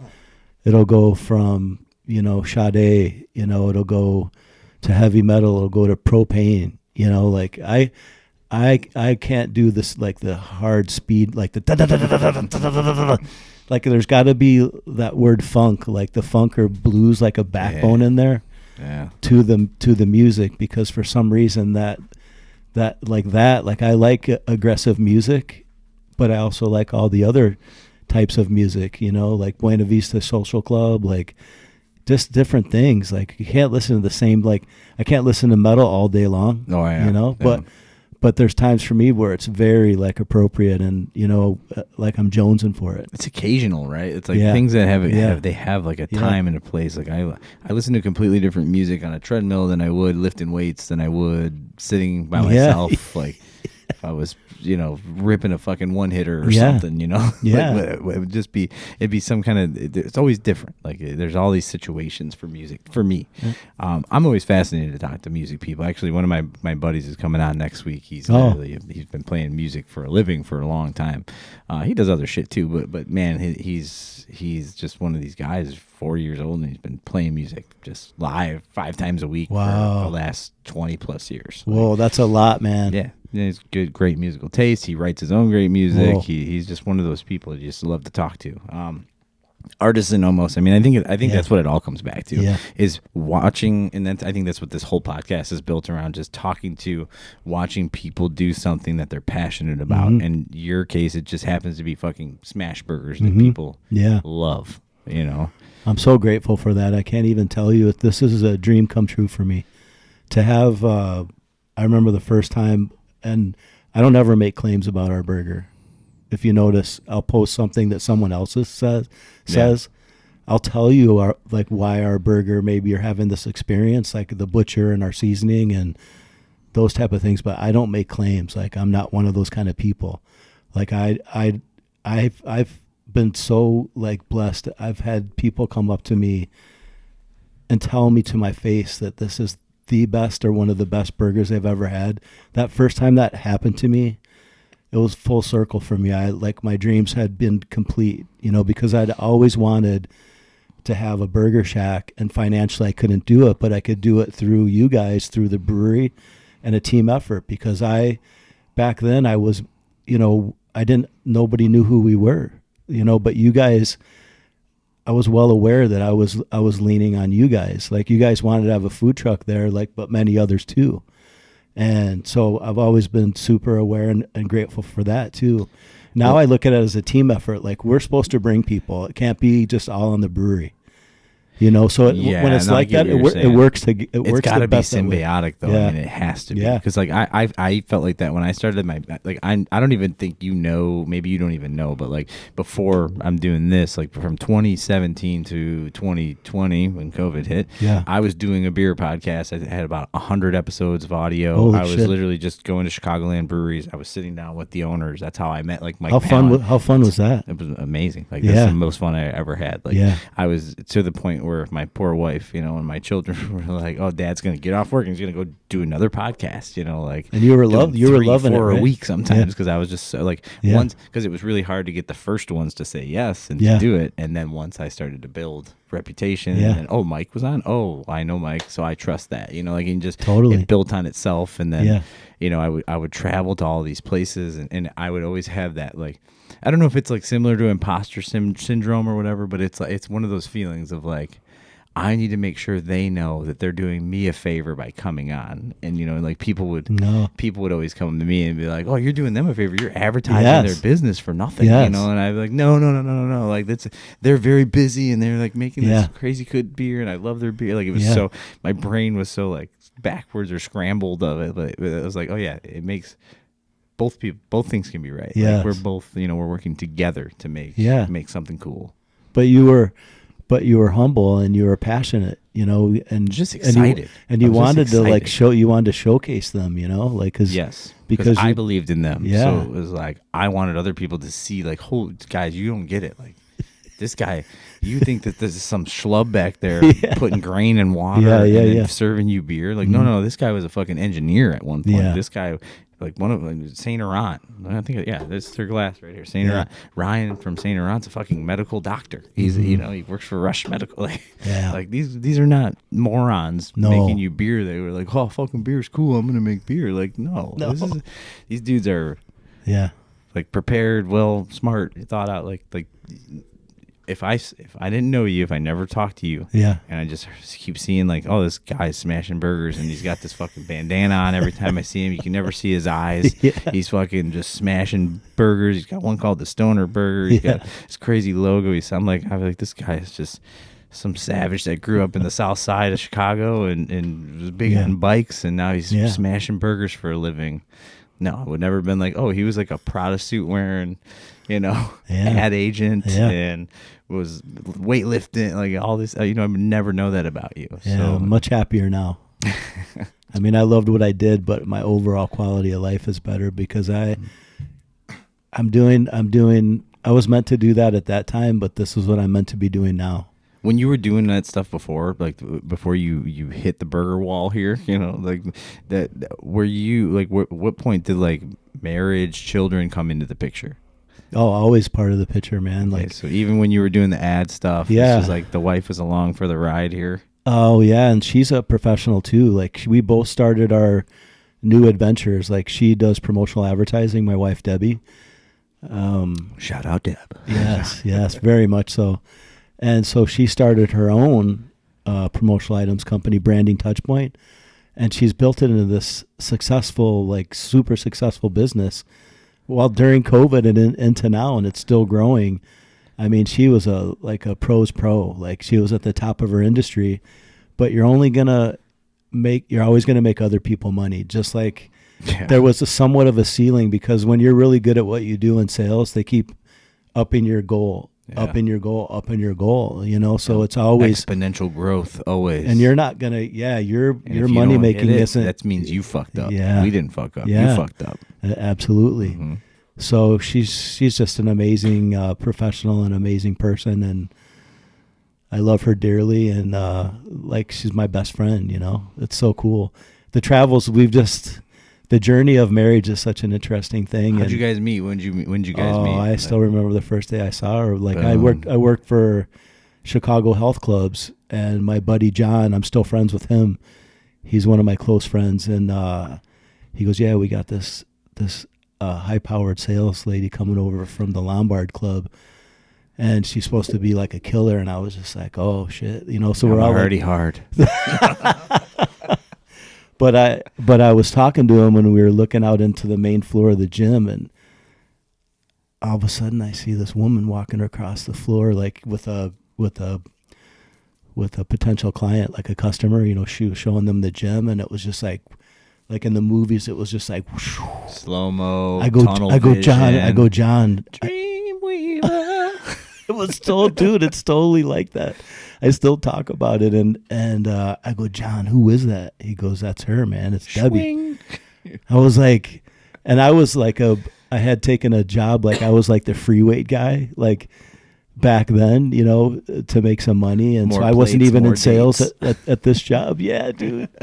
And so I wasn't like in her like league, but I would like walk by her and try to say hi to her. And this is back in the day when New Balances were not cool. No. And I had really overly baggy sweats hear you. because I was bulking. And so she's just looking amazing, and carrying. I always loved people's posture. Like that was the thing. I know how she carried herself. And I would be like, so there was a narrow hallway where the racquetball courts were, and we'd have to go by each other, and I'd get so excited, and I would look her in the eye. I'd be like, right here. I'd be like, hey, Debbie, and she would just be like, just like, dude, Power you know how move. you like someone like as I passed her, someone straight kicked me in the balls, like because she didn't even like acknowledge me, man. Who's this kid? Who's this kid walking over here? So then I was like, you know what, man? Right now it doesn't look like a chance, but it taught me again about the goal setting. And I was like, it's weird how things worked out. So I eventually got into sales. So I was spending, I was in the same area as her, and we just started talking and kind of started hitting it off. And there was something she said to me that I can't share, but it's Oh, like Jesus. she asked me, came up next to me and asked me Private a question. guy. So, dude, it was just like I was like, oh, I'm you just like I'm in now. Like I got a shot. So then I asked her out, and our first movie date was that crazy horror movie, Dead Ringers, and just like a psycho movie. But it was on from then, man. But it was like I just took my time. Like I wasn't a dumbass. Like I didn't try to always talk. Like before we went on, I was just talk to her normal. It. Yeah, just. Not even biding my time, but just getting to know her and letting her know that I wasn't some weightlifting freak. Mm-hmm. And, not a meathead. And I started not a big, to up. dumb, John jock. My buddy John took me aside because he could tell that I was digging her. And I used to roll with a unibrow, like back in the day, like the caterpillar, across a nice thick bush, one, just right a straight, the whole unibrow. And he goes, dude, what are you doing? He goes, you need to get like a trimmer and like get that taken care of. Yeah, get a normal eyebrow going. He goes, you got a monarch caterpillar going across your like above your eyes. And so I like did that. Like I bought like back in the day were Zeke Avericis and like just better clothes. And then it was like I think she realized that I actually cared. Trying a little harder. I cared, Hey man, nothing a little hard work can't fix, right? Mm-hmm. Got a lot better haircut. Hell yeah. I had the worst haircut, dude. I had Did like you? a comb over, like kind of like I had curly hair, but I was trying to. Dude, I came from Iowa. What kind of style was I going to have coming from Iowa? I can't even picture it because you're just fucking bandanas and hats every time I see you. So I would never be able to even picture you with curly hair. No, it was just that was a whole different. Like, I'm gonna have to. Then she really stepped up my whole, because she said I always saw potential in you, and like. That's why I went out with you, because I could see beyond like what this was, Like, I can fix this guy. Yeah, dude. They always try to fix us. She's like, I can fix this guy. They always try to fix us. I'm gonna turn him into the greatest burger making son of a bitch that ever lived. But she always had, and always has faith in me. That's a big thing, Huge. Like believes in your ideas, you believe in hers. And we get excited for each other. Mm-hmm. No, that's amazing. You might not see it like right here, but then you're like, whoa, like a month later you see like this progression, you're like, holy shit. Well, how easy would it be if you stepped outside of yourself? Mm-hmm. Like, I just walked up and said, I'm going to get a griddle. Yeah. And I'm going to fucking make burgers. Be like, shut up. Like, go back to work, you fucking idiot. I know, man. It was just, but I to have someone to be like, okay. Yeah. What's the plan? Yeah. Let me hear it. This is it. The low out of pocket was my sale. Hell yeah. That was the sell. So, well, let's talk through that. I mean, we stopped short of that, right? So, we went back and talked about everything else. So, yeah. So let's get into that. Like, obviously, you saw that an opportunity at low out of pocket combined with your already like driven mind, and then Mm-hmm. and then obviously we covered the passion for burgers and for finding the craziest joint, dive bar, or whatever it is. You're Mm-hmm. like mini Guy Fieri over here. Like, yeah, I learned a lot, man. Like, I'm an amalgam of, and if you talk to any, and I would never call myself a chef. I'm a burger cook. I'm a cook, that's baby. That's what I am as a cook. Cook's honor. That's an honor. It is an honor, and they have all learned. And I don't like the word steal, but there's very few like true original things out there. They build on like a foundation. Right. They build on something that's good, or even people that smoke bacon for a living, like they learn from someone first, like to do it, and then they might improve on that, but it's still like not this crazy original thing. Like there's so many riffs on pimento cheese, Right. so many riffs on burgers, like. But you know what? Also because of my marketing and advertising background, there's some really good burger spots. I have favorites, but there's a shit ton of mid to low burgers out there. Yeah. Shit ton to mid to low, and then they think that they're great, but it's not really that good. Do you have any like that are really like, I don't know, mainstreamly thought of as amazing that you're like, that's a piece of shit burger, like that you're not afraid to take a shot? Like if you hear like a chain? Example, Like no, a chain? like example, Au Cheval. Everybody loves Au Cheval, Yeah. right?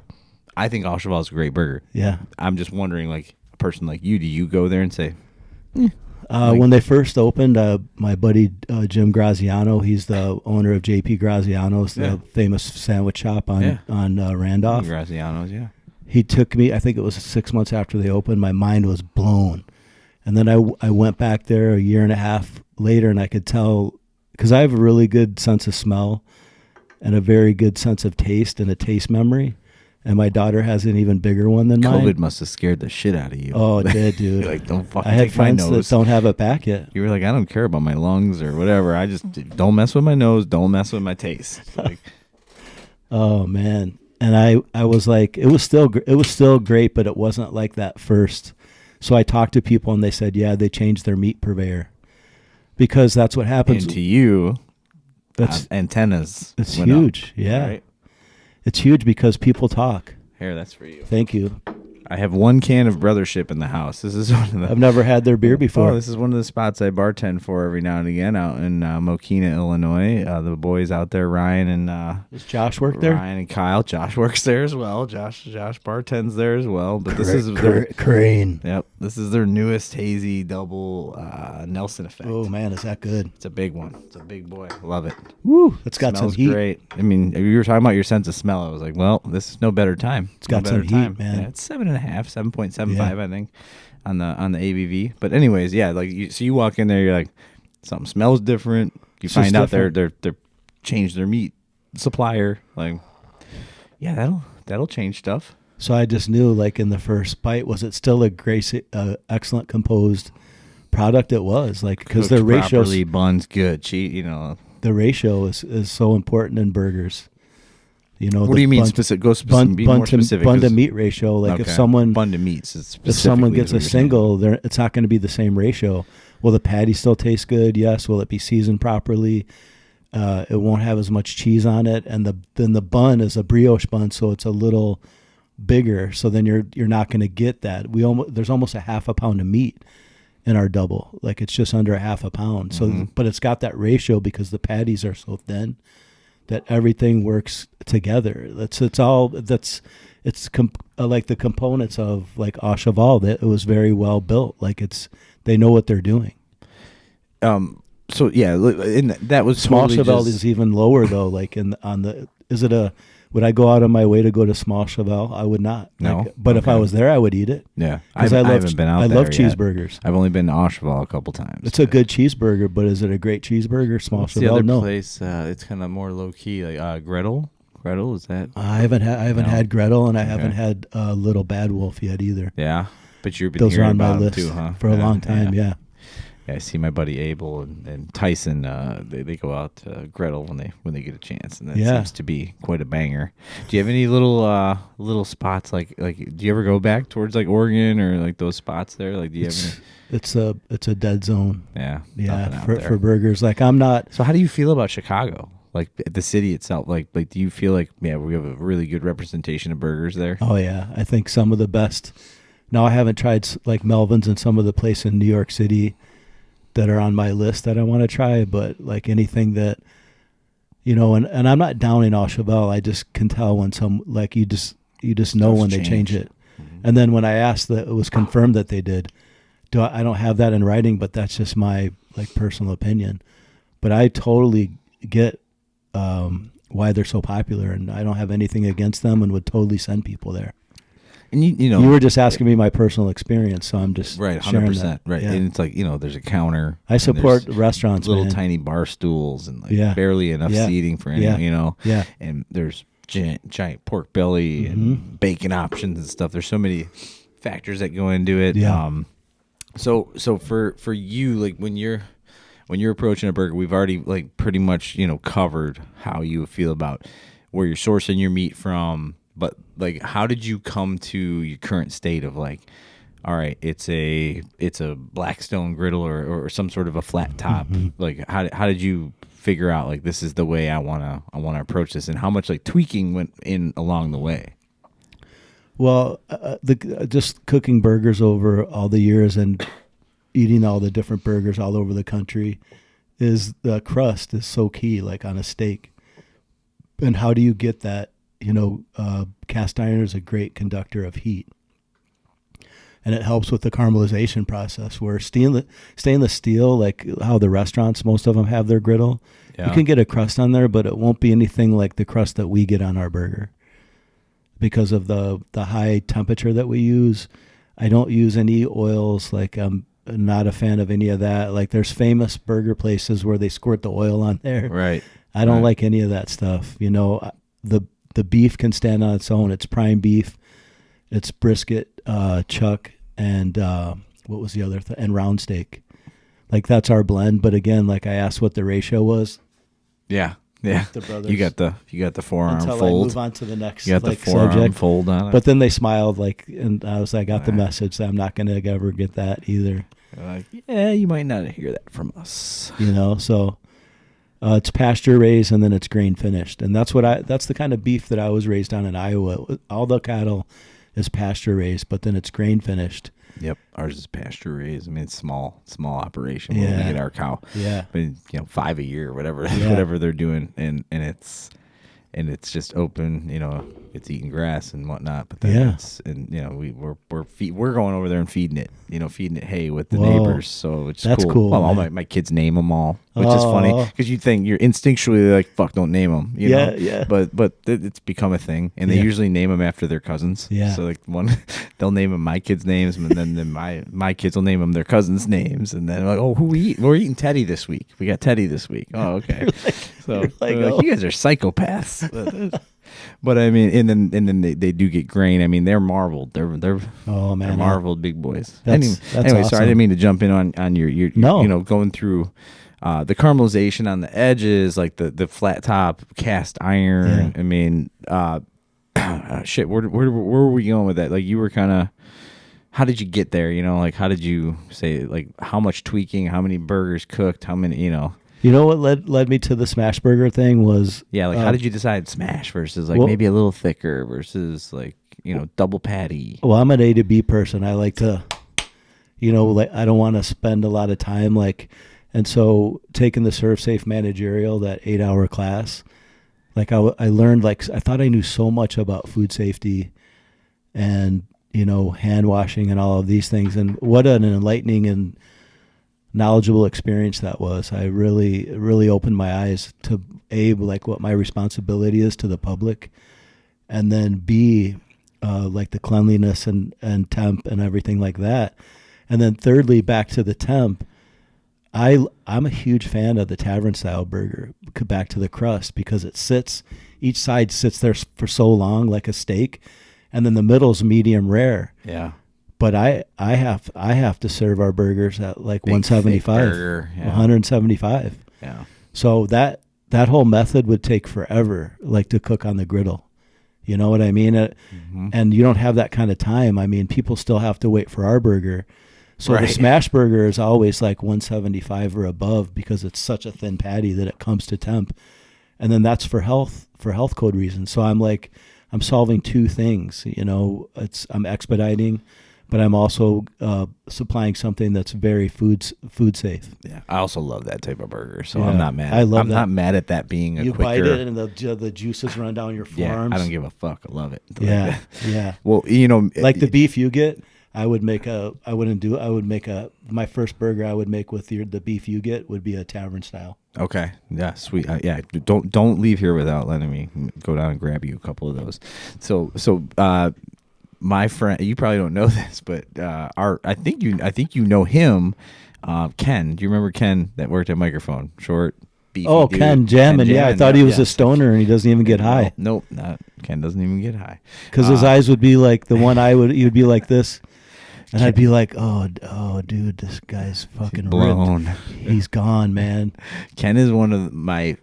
He's an awesome dude. Like seriously, he's like he's one of these guys. Like I don't see him that often anymore because obviously he's been traveling around the country in an RV with his wife, and I think they're having a baby. Or they just had a baby. But Ken is one of my favorite people I've ever met in beer, and specifically in this industry. That's awesome, man. And I was lucky enough that he was doing packaging and stuff at Phase 3. Oh, that's for a right. while That's while right. I was there. Yeah. So he and I would hang out in the office. We'd pop bottles, have some mead together, have some beer together, and we'd just talk. And at one point, my wife's cousin was wanting to sell off he ended up getting the 36-inch, and he had a 28-inch Blackstone. Yeah. And I bought it for the brewery. So like Evan, who owns Phase 3, was like, yeah, he's like, I'll reimburse you. Just grab it from. It's like $100. Oh yeah, $125 or something. So I bring that. So I'm like, hey, cool. Now we got something to cook for the staff on it. Me and Ken were trying to be you. Like me and Ken were like, we literally were playing you like Halloween.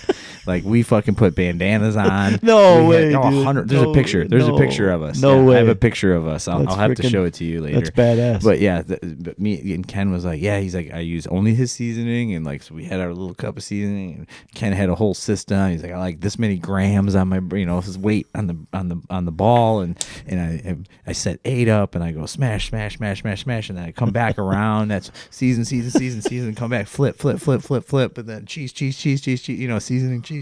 Yeah. Like, we were literally like playing like the at-home version of a biker dude. It was hilarious. I love it. I never knew this. Spatulas in hand, had headbands. We had bandanas. You gotta send me that picture. Yeah, I've got it somewhere. I'll have to pull it up, but it's hilarious. That's awesome, dude. Thank you for sharing that.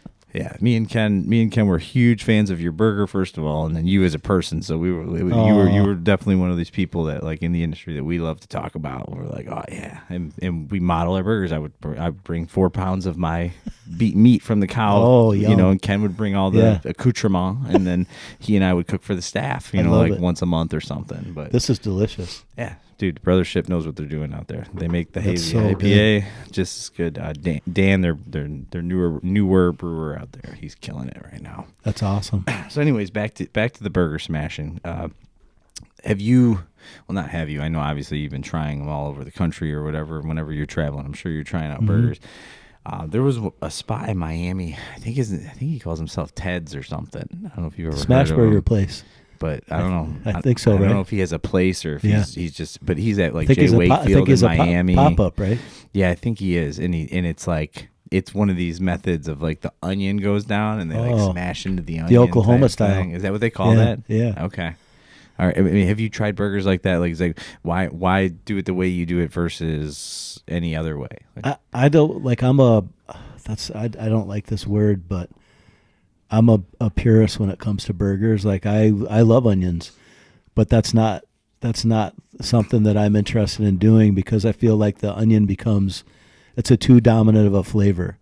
Like I want you to taste, I want the beef to come out. But things that I learned across the country too is I always go to a place and order a stripped down version of the burger, whoever it is, the first time I go there. Because I want to taste the meat, I want to taste the cheese, whatever it is they're using, and the bread or bun. Mm-hmm. And what I noticed is a lot they use these condiments and sauces and these other ingredients to up the flavor of the sandwich that you're eating. So I could take like a special sauce, really crisp, like organic lettuce, to crisp the most ripe tomato, salted the lettuce, onions and some other things on there and cheese, and make a sandwich out of that, and that'd be a fucking killer sandwich. But I don't want to do that because I want you to experience what I experienced with my grandpa when I took a bite of these 3 ingredients.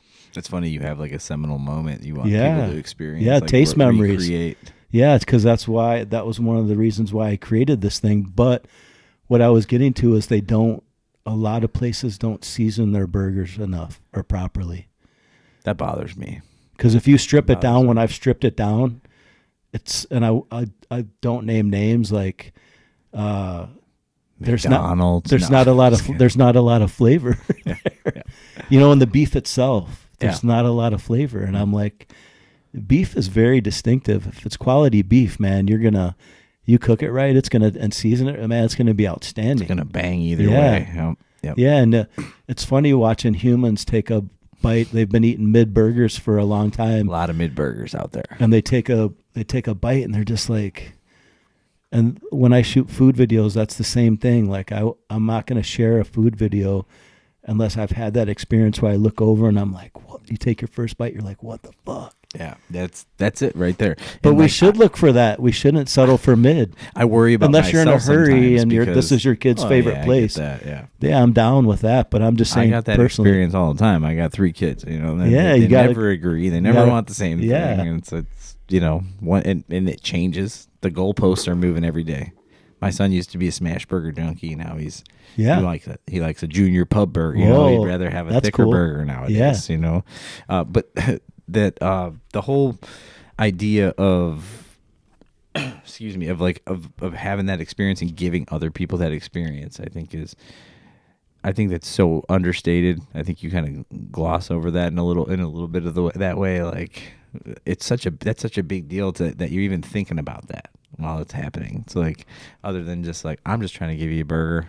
No, it's just like, I wouldn't. I want you to feel a certain way when that's to me what makes an artisan. It doesn't matter if you're making knives or fucking knitting sweaters, or you know, like when you have you talked about goals. I mean, you talked about goals earlier, like a bunch. Really, I mean, learning how to set them, you know, and shoot for them. It's like, that's massive. I mean, what a connection. That's why craft beer is so popular and cool. It's like, that's what those guys are thinking back there. I know they do. Know that. You might not. We might not know that while we're drinking this IPA. But at some point, when they made this, they thought, and they made this recipe, they thought, like, I want you to have this feeling that I had in 2016 when I tried my first Treehouse Hazy IPA. You know. Yeah. So, anyways, I just lost my audio for a second. We're right back. We still have all the video running, and this should have audio too going through it, but. So we shouldn't have lost any of that audio. But anyways, yeah, so that artisan feel that, like, you know, I had the best of the best and I want to recreate that feeling for you. Yeah, you know? yeah. I love that. You know, the second component of our burger is our seasoning. Like, I studied, you know, that one book, Salt, Acid, and Heat, wonderful cookbook. And I studied salt. Like, I've been using it my whole life. Like, that sounds like a basic thing, but take it's not. Take it for granted. Don't even think about it. Oh, man, it's like salt. No, there's certain salts out there that, I mean, they can take things to another level. And our seasoning has 3 different salts. And I designed it for burgers. I didn't know that. That's cool. Burgers and steak. Like, that's what I designed it to elevate the flavor of the quality beef already. Really? Because of those experiences. I knew that. Those mid experiences where they didn't season their burger properly. Oh, that'll fuck you up. Over seasoning's just as bad, like over salting. Yeah. And I think early on, like, I did that a couple times because my kids can be like my mom and be like, dude. They're like, you gotta, like, they'll tell you the truth. Way over seasoned, man. Like, take it easy on the. That's hilarious. You know why? Because they care. Like, it's cool, man. Like, I need that feedback because I'm learning too. Like, and I'm always learning. I learn stuff all the time from different cooks and different people. But our seasoning also has a secret seasoning, and it's one of my favorites in the whole world. And then there's black pepper in there. But you don't tell anybody that. No, that's why you said secret. There's no dude, and there's no MSG, and I don't tell you what type of salts that I use.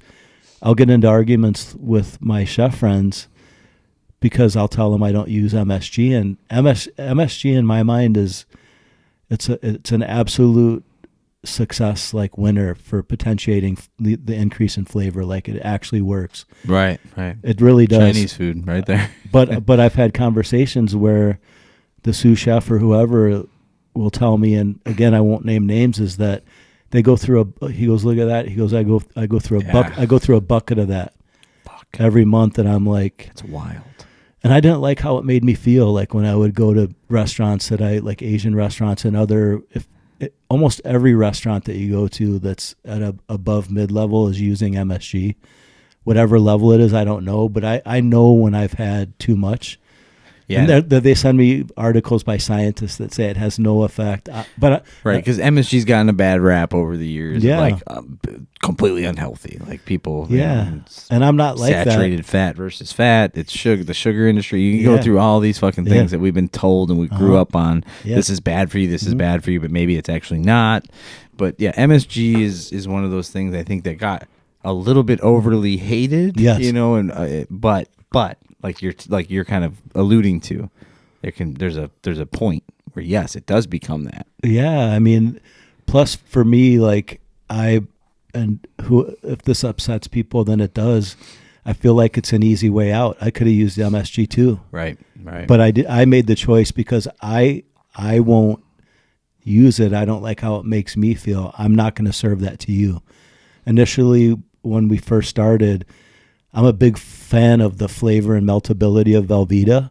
And it used to be one of the cheeses that we used. And then I would eat my burger and I would be like, I'm not liking how this makes me feel. And then I looked at the post game. Yeah, so nothing bad or anything. And then I read the ingredient list and studied it. And I was like, holy shit. I'm not going to eat this anymore. So then I can't serve that to you anymore. That'll bog you down. Yeah, so I had to go with, something different. And even though this particular cheese, just like MSG, could get me to the win quicker and easier and expedited, but I can't rest, like, personally. If I won't eat it, why would I serve it to you?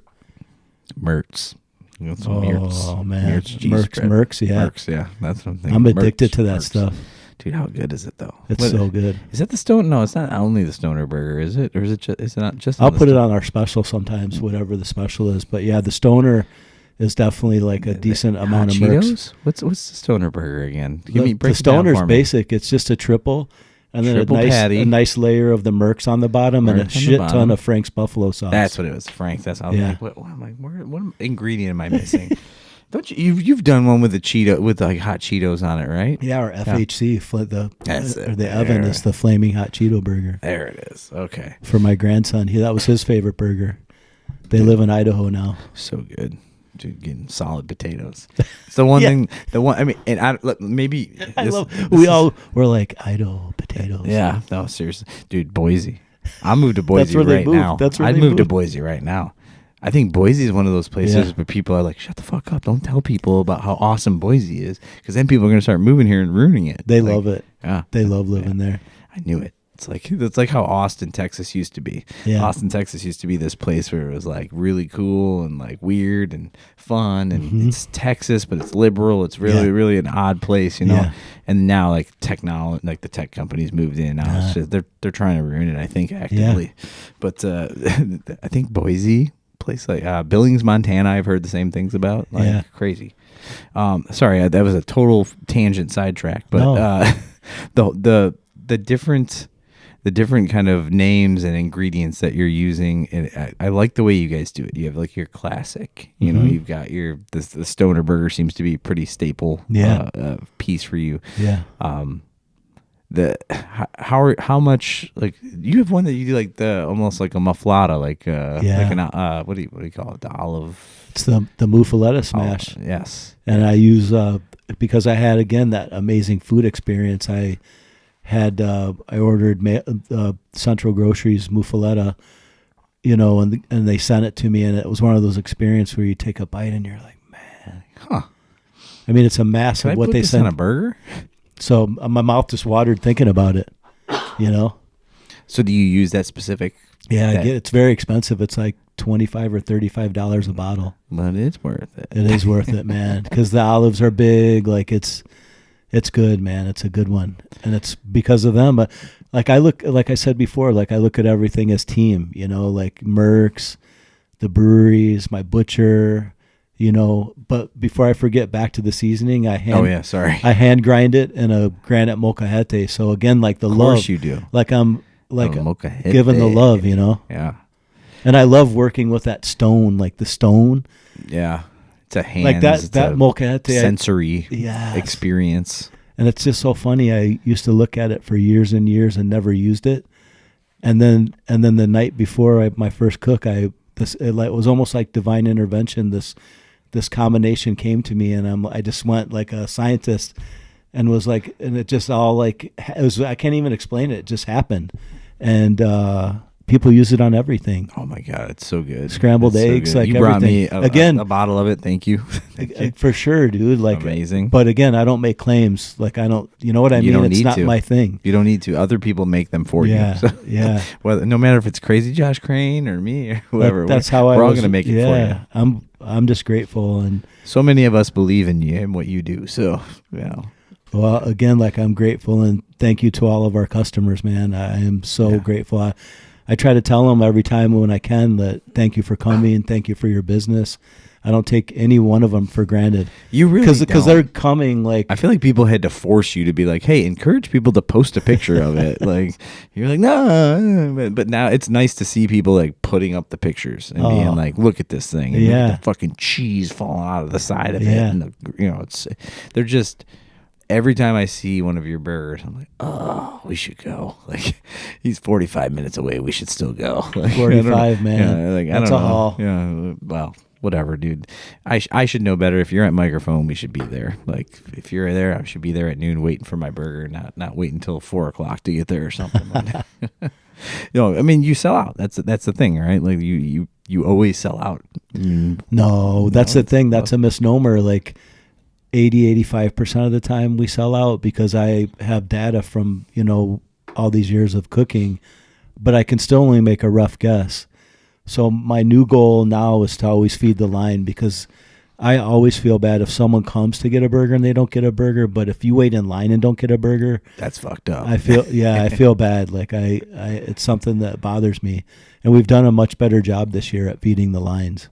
Oh, that's awesome. I mean, but we don't sell out every time. Like, that's a misnomer. You've had time to learn. You're building this thing. Like, it's only been so many years, right? You said 5 years or whatever. It's like it's gone by in a flash. Just gonna get better at it. You're just getting better and better and better at it.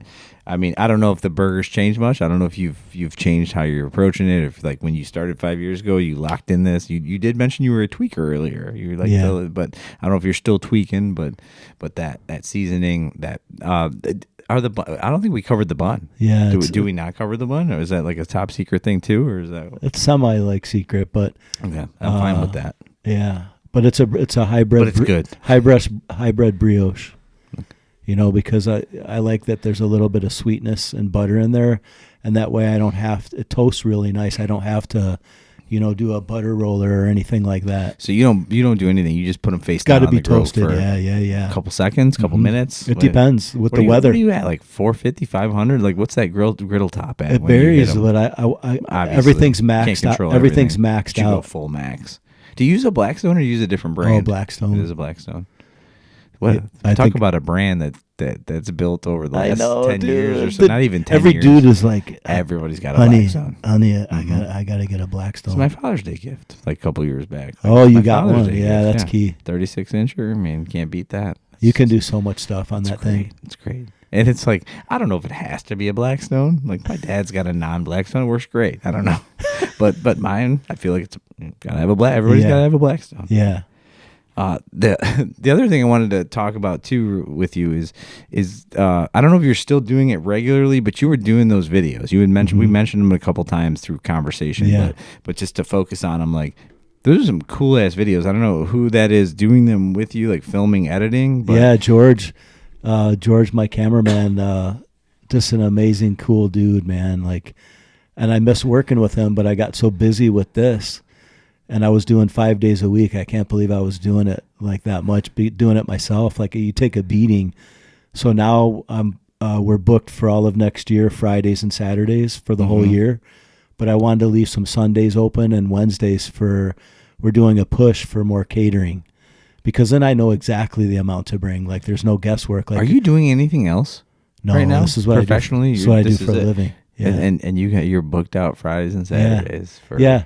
But back to the videos, crazy. I want to highlight these people. Yeah. Where I get this food You did experience. such a good job of it too. Oh, thank you, Like- dude. Like I Like, care. Food Like, Network sucks compared to what you were doing. dude, you're No, way too. no. You're way too kind. But I mean, imagine if you were doing it every day. Like if that was your thing, if that was your financial fucking, if that was your burgers, just covering that, like how great you would be. I would love to do you guys both. did such a good job on those videos. Oh, I mean, the man. editing's great. So shout That's out to George and yeah. like the visual, but like your connection and your relationship, obviously, is very specifically the Vito and Nick's episode. Like, Oh man, she's wonderful. but YouTube, where can people see him too? Because I'm talking about him. And people, the wildest thing happened is, I was doing that for a while, and I kind of took a hiatus, and now I'm doing it like just on my own. It's not the same, obviously the same quality, but I still want to highlight people when I can. Is that I got a perfectly good, notification from YouTube that they were sending me an award for getting to 100,000 subscribers, and no shit. I described one of those plaques. I described it to my kids, and I was like, "What is this?" And they were like, That's huge. They were like jacked, and I was like, "What are you talking about? What is That's this thing?" huge. I didn't know anything about it. They're like, "Dad, people make videos about this." They're like, "Congratulations," and I was like, "Oh, like thank you." So we're eventually gonna shoot a video of me like, saying thank you like to everyone Okay. or whatever. But they were freaking, and I was just kind of like this. Dude, I'm Not that I wasn't grateful. I'm totally here to help if you need anything. You let me know. I can do some camera work and whatnot. No shit. I can help you out, whatever. Hell yeah, dude. So here. This is this biker dude, Darrin? Is that you right there? Is this your stuff right here? Yep. Yeah. How do I get to your like actual page here? Oh, it's got it there. so this is your actual page, right? That's here. it. Yeah. Okay. Yeah. Little Black there Label we are. Society. So yeah, these videos are outstanding. So people, you can find him at a biker dude, and that's on YouTube. So yeah, 104K subscribers, incredible. I don't even have 100 subscribers, and I'm doing this shit it's because I coming. love it. It's coming, man. I just love it. That's all. That's all that matters. That is what matters. But that's super cool. Like, and that was my instinct. Like, what I saw them like when they first started, dropping. I was like, oh, cool. He's doing like a video component to this thing. Yeah. And highlighting some of these like old school people. These like real fucking people in the food world. Not whatever. I don't want to down anyone, but like these are some cool old school people. And like I said, that Vito and Nick's episode is like you even told me earlier, like, oh yeah, like she cooked for us upstairs. Unbelievable, man. Just an amazing person, and she's a cordon bleu trained, classically trained chef. So I mean, it's things that people don't know. Like she's running, that one of the. It's so like famous, Guy. Right. I mean, they were famous without Guy Fieri. Like people would come from. It was a national pizza destination, but I mean, she really likes Guy, and she also likes Steve How could you Dolinsky not? too. Like she's a big fan of these people, but they're busy, and she genuinely misses them that they don't come. That's she wants amazing. them to come more often. That's amazing. Go visit her, goddammit, guys. Yeah, Vito and Nick's, man. Yeah, she's doing the best stuff. So you're starting. So what are you doing now with it? Like that, you said you're kind of like trying to do your own thing. Yeah. Like I'm just gonna start. We just did Smitty's on the corner in St. Charles, and what a wonderful place that is. I mean, there's a lot of mid sandwich game places. These guys are like up here. Like it's a family owned business. I think it's been 25 years, and we shot a video. I just released it. I think it was yesterday on YouTube. The sandwiches are just, man. Okay. The composition, the and that's where ingredients. you're releasing them under that. I release them on all of them. YouTube. That I just pulled up. So if people are subscribed to that, they can pull that up. Yeah, and TikTok and Instagram Beautiful. on all of them. Beautiful. I'll do shorter. So who's filming for you and who's doing all that for you? I just shot it myself. Nice. Yeah, and you're editing just it off too? of my phone and editing it. Yeah. Look at you, motherfucker! You're Oh, getting it after. no. I I know where I'm at in the thing. I just don't have that's cool as shit. Yeah. I'm happy to do it, man. And they couldn't have been cooler people. So get to Smitty's on the corner in St. Charles if you like amazing sandwiches. You got something next? What's planned next for that avenue?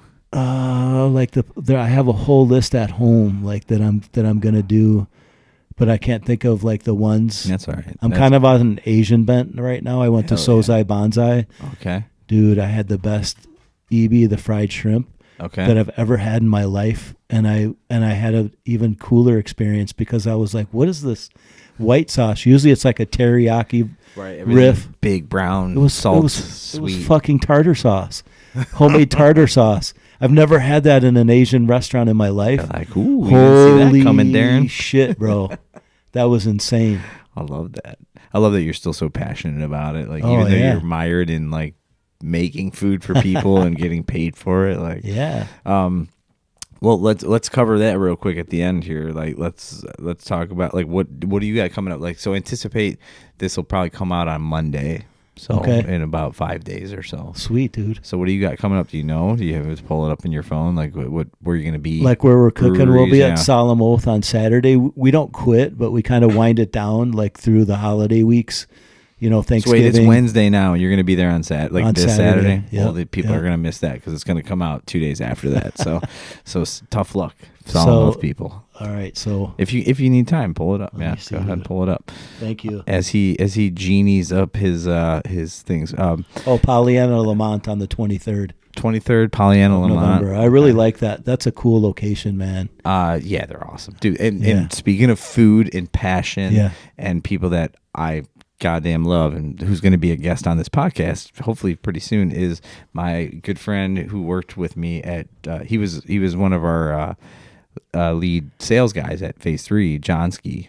John Sarich is his name. He's the head chef. So if you walk out of the doors at Pollyanna and look, there, La Dolce Vita's right there. Yeah, he's the chef over there. No shit. Go say hi to that. Oh yeah, I will. Thank you. If you get a shot, go say hi. Like, hey, he probably remember you. I'm guessing. You want to go? You want to shoot a video there? Yeah, 100%. And you'll John is the shit. What's your rate, man? Like, what's your rate? Nothing for you. We go shoot a video for John with Johnski, me and you. So are you That's down? just for fun. Are you down? Yeah. Oh yeah. I'm down. 100%. Let's do it. 1,000%. We'll go and Let's do it. Shoot with Johnski.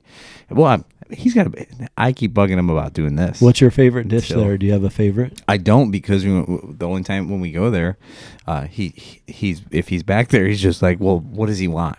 Oh, he like just make something up, and I'm usually like, that's even better. Let me get whatever pasta I want, whatever it's. I want, give me bow tie with olive oil, sun dried tomatoes, chicken mushroom. Sure, cool. I'll make it. Like, awesome, amazing. A glass of wine. We're feeling good. Well, before we go, we're working on, and we'll see if it comes to fruition, but Biker Dude Burgers Underground. So it'll be a ticketed event, and some really cool breweries have agreed to brew like 2 sixtels just for that event. Like, you only be able to get like this microphone beer for that year at Biker Dude Burgers Underground. Hell yes. And we're still working on it, but it's going to be insane. Is the foie gras smash. So seared foie gras, like if you've ever had foie gras, it's like it's amazing. But we'll have guest chefs, like real chefs. Instead of me doing the special, they'll come in and do a special. It doesn't have to be a burger. Wait, where are you hosting this at? We're still looking for a location. Okay, so still waiting on a location. So it's got to have a kitchen. What does it need to have? What's your requirements for this to happen? Not even in case somebody listens to this and they're like, oh, I can house that. Like, yeah. So it's got to be like a location that will have a killer sound for music, because customers it'll be a ticketed event, so we'll know exactly what to cook for people and how much. But like, say if you came rolling with your playlist and people dug it, it'll just keep rolling. But then your playlist could get voted off. Oh. Like, people could be like, no, savage dude, no. people. But it's also going to have the vibe of like, everybody's like welcome, as long as you have bring a good vibe. If there's any like bogus stuff that goes down, you're like going to be escorted out. Like if you're mean, like, that's not going to be tolerated there. Like, it's just everybody to hang. You can just hang with your own little group if that's how you're vibing, Mm-hmm. And people could get stoned. Like, I want it to be like that, where people will have couches and recliners and stuff like that. So it'll be something different. No one's really doing the underground stuff anymore. And we'll still do like our classic and our stoner. Okay. But then a chef could do lobster rolls. But you'll know that like when you buy your ticket. But there'll be a limited amount of those specials too, because when those are gone, like if it's 30 people, 30 lobster rolls, you'll still be able to get our burgers, but then that's going to be there's a certain cutoff there too. It's going to be very similar to the beer game. Yeah, when you're at a festival and it's like, I want to hit this, but they only have so much of this stout, and if I don't get it early, I might not get it. So if I don't get the lobster roll early, but there's going to be 100 other options on the back end that are going to be high quality, and you'll only get this, so how close is this idea this to beer? fruition? Like it's a little ways off, but so it's half baked or a little bit right now. Yeah, but I want to find coming. a cool location, that people. God, I hope people listen to this and they just start inundating you with ideas and thoughts and places. And the feedback's been really good on the idea. I just need to find the location and then build it out from there, and then it would be how it goes. And when it goes, because we did a test run and it went really well. So sick. Yeah. Love that.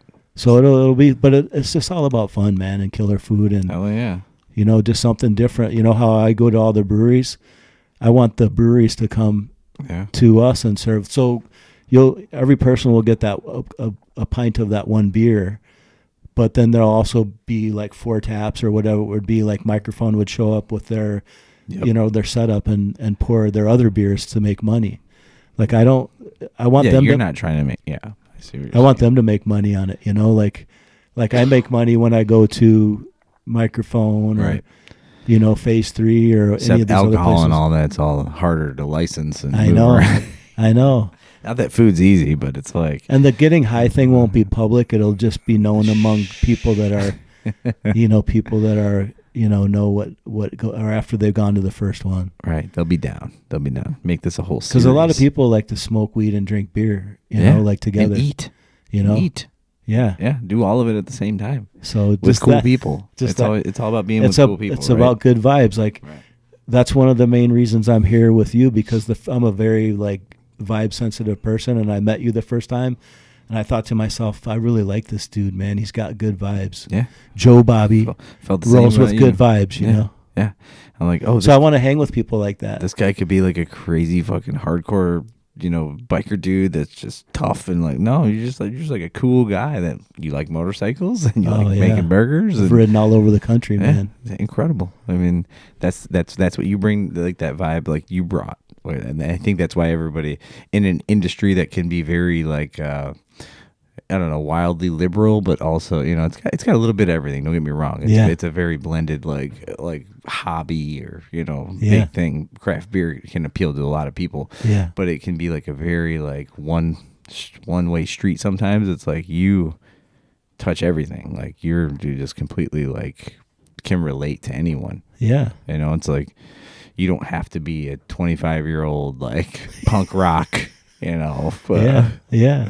Rebelling against the world type human being to enjoy craft beer, good food, good people, and conversations about hops and IPAs. But is there anything you want to hit before we sign off? Obviously you're going to be at Pollyanna soon. Just find your dates. You find them on Facebook, Instagram, TikTok, everything. Yeah, and but everything's biker dude. Biker dude. It's I'm trying to this beer's hitting me a little bit right now. Oh, that's my fault. See, so I shouldn't have been giving you everything except for the website is Biker Dude Burgers. Okay, and you can buy a seasoning. It's the shit on the website, or you can just go to Shopify Biker Dude Burgers gear. Don't try to figure out what's in it because we'll kill you. Not cool, dude. No.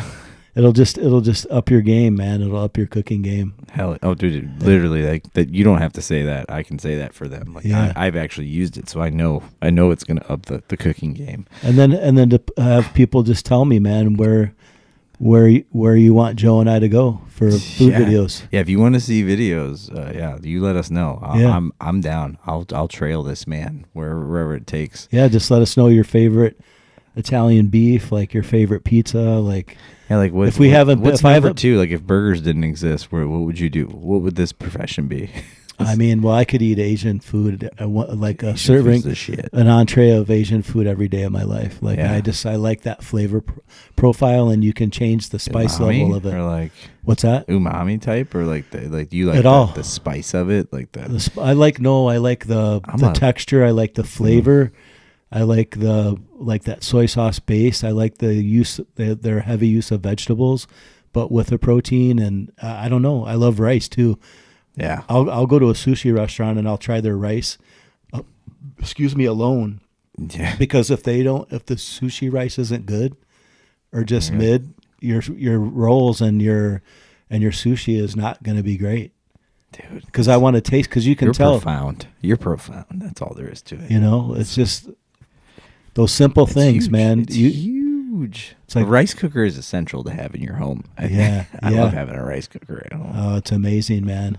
It just makes it better for me. Yeah. I mean, it's fine if you don't have one. You soak the rice and let it sit, get all the starches off of it. I mean, you want to be like an ice cream scoop when you get that rice. I love rice, man. Like me too. I don't eat like buckets of it, but I know good rice from bad rice combined too. With once you know you get good rice and you add some kind of protein with that, Asian food is the shit.